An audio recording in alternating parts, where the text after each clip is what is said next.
Enlarge. Relatives of the victims of the Sunday plane crash take a picture next to a pile of airplane fuselage at the crash site of the Ethiopian Airlines-operated Boeing 737 MAX aircraft, at Hama Quntushele village in the Oromia region, on March 13, 2019. A Nairobi-bound Ethiopian Airlines Boeing crashed minutes after takeoff from Addis Ababa on March 10, 2019, killing all 8 crew and 149 passengers on board, including tourists, business travelers, and at least a dozen UN staff. Families of the victims were taken to the remote site on March 13, 2019, where the plane smashed into a field with 157 passengers and crew from 35 countries, leaving a deep black crater and tiny scraps of debris. The Federal Aviation Administration issued an emergency order grounding all Boeing 737 MAX aircraft on March 13, citing new data that showed a possible link between the March 10 crash of an Ethiopian Airlines flight and the crash of a Lion Air flight off the coast of Indonesia last October. In an interview with NPR's David Green this morning, acting FAA Director Don Ewell said that newly refined satellite data from a flight telemetry system had led the agency to make the move. Both Ethiopian Airlines Flight 302, ET-302, and Lion Air Flight 610, JT-610, were recently acquired 737 MAX 8 aircraft, and both were lost with all aboard just minutes after takeoff.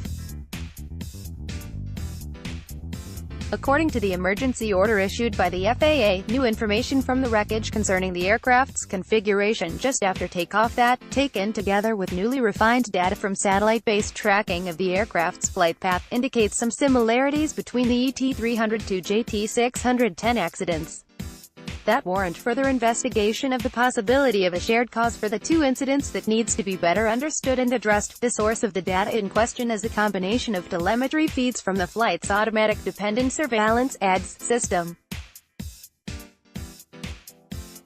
Introduced in the U.S. in 2001 and more widely worldwide in the wake of the crash of Malaysian Airlines Flight 370 in 2014, Europe has required most aircraft to carry the UHF-band ADS broadcast (ADS-B) system since 2017, and the FAA has mandated ADS-B for most aircraft by 2020.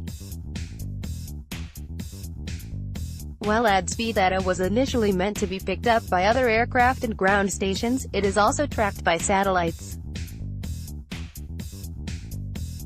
Other, less granular telemetry data sent in the subscription-based ADS addressed contract ADS-A, ADS-C format, the Future Air Navigation System, FANS, and the Aircraft Communications Addressing and Reporting System, ACARS, are also picked up by satellite. The investigation is not complete, and a direct link between the crashes is not certain. Witnesses to the ET-302 crash said that they saw smoke coming from the aircraft before the crash.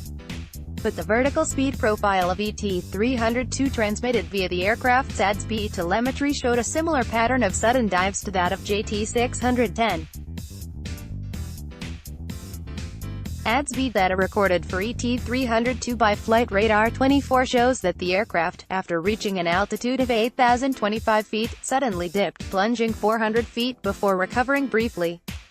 But the aircraft's vertical speed remained unstable, and a few minutes later it dove into the ground.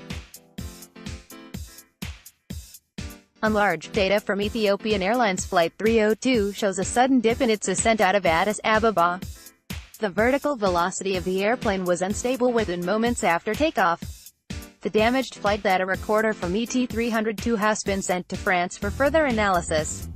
The FAA and National Transportation Safety Board, NTSB, are supporting the investigation.